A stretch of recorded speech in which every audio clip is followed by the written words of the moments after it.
नक्सलियों का एक नया पत्र सामने आया है। 1 जनवरी 2026 को नक्सली अब सरेंडर करने की बात कह रहे हैं और ये वही नक्सलियों का संगठन है जिन्होंने कुछ दिन पहले विस्तार न्यूज पर अपील की थी। एक बार फिर से विस्तार न्यूज पर अपील कर रहे हैं। एमएमसी जोन के प्रवक्ता ने विस्तार न्यूज के सहयोगी से फोन पर बात करते हुए एक नए पत्र के सामने आने की बात कही और यह भी कहा है कि 1 जनवरी को यानी कि अगले साल के पहले दिन 2026 का पहला दिन 1 जनवरी को नक्सली हथियार छोड़ने जा रहे हैं। नक्सली सरेंडर करेंगे, जो सरकार ज्यादा तवज्जो देगी उनके साथ जाएंगे। एमएमसी जोन के प्रवक्ता अनंत ने पत्र लिखा है।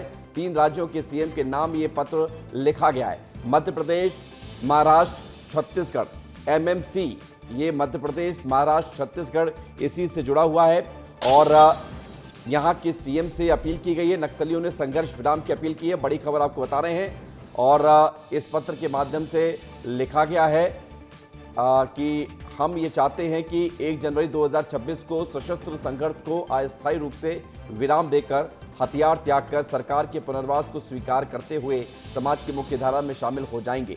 ये बड़ी बात कही गई है, लेकिन सरकारों से अपील की गई है कि सरकार ऑपरेशन को विराम दे। संघर्ष विराम की अपील एक बार फिर से की गई है। एमएमसी जोन के नक्सली सरेंडर करने जा रहे हैं, लेकिन उससे पहले सरकार से अपील कर रहे हैं कि संघर्ष विराम करें। संजय ठाकुर से बात करते हुए नक्सली एमएमसी जोन के प्रवक्ता अनंत ने क्या कहा है, सुनाते हैं आपको।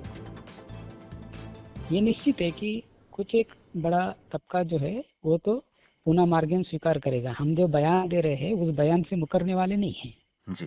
1 जनवरी 2026 तक एक बड़ा बल्क तो आएगा जी। लेकिन मेरे प्रयास ये है या फिर हम तमाम साथियों के प्रयास ये है कि तमाम साथियों को हम एक साथ लेकर आए, वो ज्यादा बेहतर परिणाम आएंगे। तो उसके लिए थोड़ा हमें समय चाहिए, बस उतना ही, और कुछ नहीं है जी। आप अगर कोई संदेश जी कोई संदेश अगर आप फिर से छत्तीसगढ़ सरकार, महाराष्ट्र सरकार और एमपी सरकार तक पहुंचाना चाहें, क्योंकि आप चाह रहे थे कि उनकी ओर से भी क्योंकि छत्तीसगढ़ सरकार की ओर से बहुत स्पष्ट आश्वासन आया है, लेकिन अब तक एमपी और महाराष्ट्र की ओर से कैमरे पर कोई आश्वासन नहीं आया। हालांकि वहां पर उन्होंने फोन पे बातचीत में, मेरी कई दौर की बातचीत हुई उनसे, तो कई बहुत जिम्मेदार लोगों ने मुझे आश्वासन दिया है, लेकिन आप ये चाहते हैं कि आश्वासन कैमरे पर आए।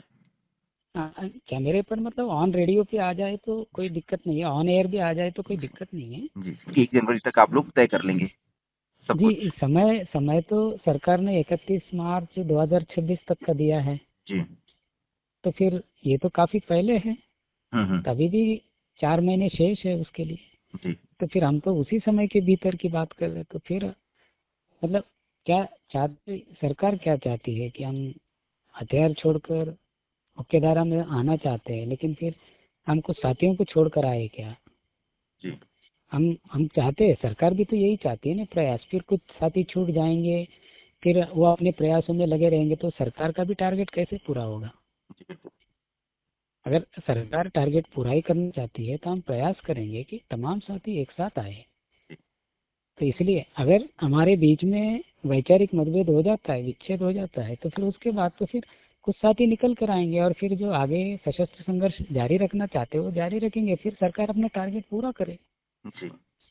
उनके तरीके से। लेकिन फिलहाल तो हम यही चाहते हैं कि उनका टारगेट जो है इस तरह से ज्यादा अच्छी तरीके से पूरा होगा, एक समन्वय के साथ, सरकार के साथ थोड़ा शांतिपूर्ण तरीके से हम तमाम साथियों को संपर्क करके अगर बाहर लाते हैं तो ज्यादा बेहतर होगा, अच्छे परिणाम निकलेंगे, सकारात्मक परिणाम निकलेंगे। नहीं तो फिर इसी तरह व्यर्थ में नाहक खून बहता जाएगा और इससे कोई परिणाम तो नहीं निकल कर आ रहा है ना सरकार के लिए कोई अच्छे नतीजे निकल कर आएंगे, ना हमारे लिए, ना पूरे समाज के लिए। कोई इक्का दुक्का भी अगर इधर उधर हो जाता है तो लगभग 100% साथी जो है तैयार होंगे। इसलिए सरकार जो है निश्चिंत रहे, ये होगा, लेकिन वो थोड़ा हमें समय देते हैं तो ये अच्छी तरीके से होगा। तो एमएमसी जोन के प्रवक्ता अनंत को आप हमारे सहयोगी संजय से बात करते हुए सुन रहे थे और ये ऑडियो सामने आया है, एक पत्र भी सामने आया है। लेकिन नक्सली जिस बात को लेकर अपील बार बार कर रहे हैं कि सरकार संघर्ष विराम करे, क्या सरकार संघर्ष विराम करेगी? और नक्सली जो शर्त रख रहे हैं, क्या सरकार शर्त मानने के लिए तैयार है? जानने की कोशिश करते हैं। हमारे सहयोगी नितेश गर्ग जुड़ गए हैं छत्तीसगढ़ की राजधानी रायपुर से, हमारे साथ बालाघाट से जुड़ गए हैं चितरंजन नेरकर, जो मध्य प्रदेश के मुख्यमंत्री से लगातार नक्सली कह रहे हैं कि अपील सुनी जाए, जहां बेहतर प्लान होगा वहां जाएंगे। लेकिन सबसे पहले शुरुआत नीतीश साहब से कर रहा हूं मैं। एक बार फिर से एमएमसी जोन के प्रवक्ता ने कहा है कि हम हथियार छोड़ने को तैयार हैं। पिछली बार कहा था 15 फरवरी, अब ये समय सीमा घट के 1 जनवरी तक आ गई है। ये जो पत्र आया इसके क्या मायने निकाले जाएं और क्या बार बार ये अपील की जा रही है? बिल्कुल, देखिए विवेक, सबसे बड़ी बात तो ये है कि अनंत ने ये जो लेटर लिखा है, ये लेटर कहीं ना कहीं साफ तौर पर इशारा कर रहा है कि अब जो है नक्सली सिर्फ और सिर्फ इस मंसूबे में है कि कहीं ना कहीं शांतिपूर्ण ढंग से उनका जो है जो आत्मसमर्पण है वो हो जाए। मध्य प्रदेश की बात करिए, चाहे महाराष्ट्र की बात करिए, चाहे छत्तीसगढ़ की बात करिए, तीनों ही राज्यों के मुख्यमंत्री को ये पत्र दर्शाता है कि जहां पर उन्हें एक सुरक्षित जो है आश्वासन मिल जाता है वहां पर वो मूव कर जाएंगे। यानी मंशा साफ है कि वो हथियार छोड़ना चाहते हैं। अब चूंकि जिस तरीके से कुछ भ्रांतियां फैलाने की कोशिश की, जो कुछ तरीके से नक्सलियों ने ही खुद आरोप लगाए, चाहे वो हिडमा के मामले में हो या अन्य कुछ नक्सलियों के मामले में, तो कहीं ना कहीं उन्हीं भ्रांतियों के कारण वो जो है इस तरीके से अभी भी जो भाषा है उसका इस्तेमाल कर रहे हैं या तमाम तरीके से बातें कर रहे हैं कि जो है अभियान को रोक दिया जाए, एनकाउंटर की बात जो वो डर दिखा रहे हैं, ये सारी चीज़ें। तो ये एक तरीके से कह सकते हैं कि ये उनकी जो है बौखलाहट भी दर्शाता है कि किस तरीके से जब हथियार छोड़ने की बार बार अपील की जा रही है तो फिर इस तरीके से जो है बात करने का क्या ही मतलब है।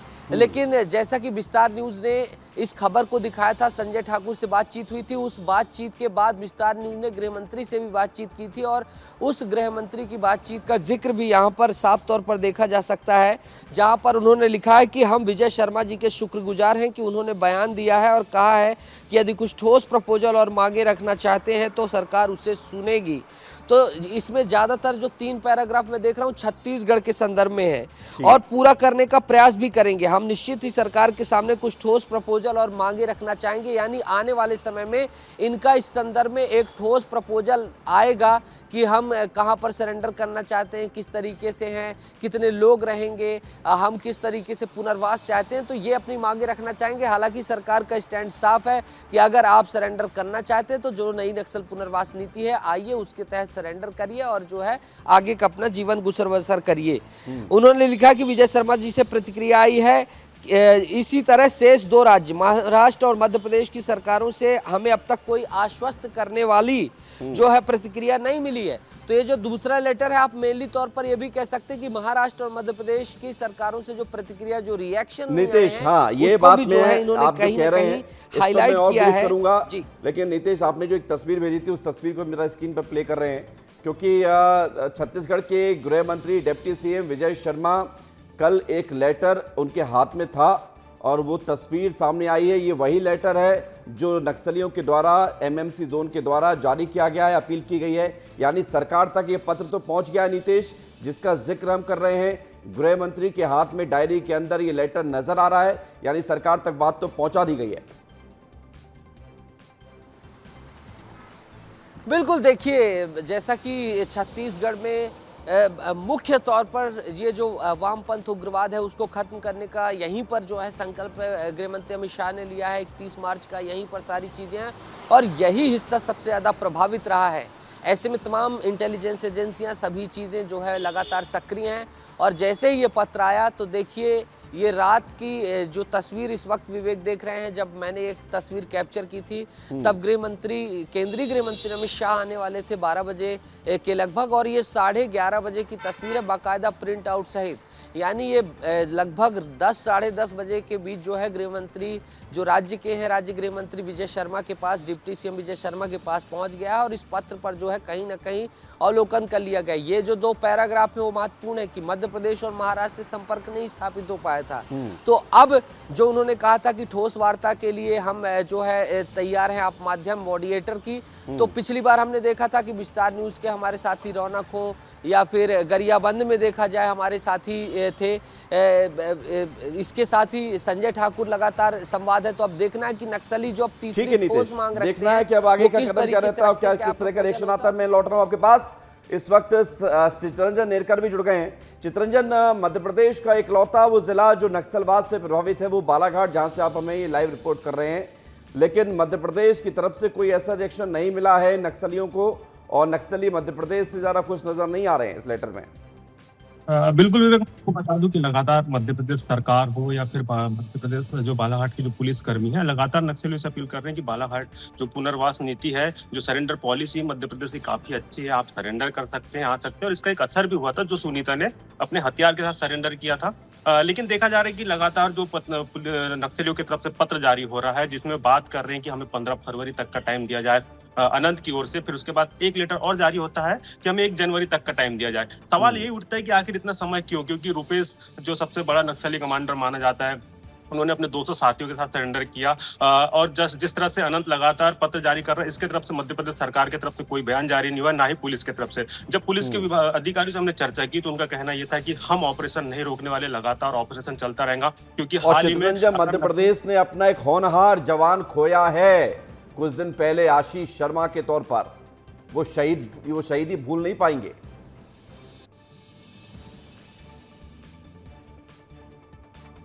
ऑपरेशन करते थे, लगातार नक्सलियों से लोहा लेते थे, उनको हमने खोया है। कहीं ना कहीं बहुत बड़ी क्षति थी। और बालाघाट जिले के इतिहास में, मध्य प्रदेश के इतिहास में पहली बार ऐसा हुआ था कि नक्सली मुठभेड़ में हमने एक जवान को खोया था। क्योंकि आशीष शर्मा बेहद ही होनहार जवान थे। वो लगातार 2016 से वो हॉकफोर्स में ज्वाइन हुए थे और ऑपरेशन करते गए, कई मुठभेड़ों में नक्सलियों को ढेर किया, उन्हें आउट ऑफ टर्न प्रमोशन मिलते रहा और वो उस कद तक पहुंच चुके थे। तो निश्चित ही इस तरह से जो हमने जवान खोया तो इतना आसान नहीं होगा। चितरंजन, बहुत शुक्रिया आपका हमारे साथ जुड़ने के लिए। नीतीश, आपका भी बहुत धन्यवाद, आपने जानकारी दी, इस पत्र के बारे में बड़ी बातें बताई हैं।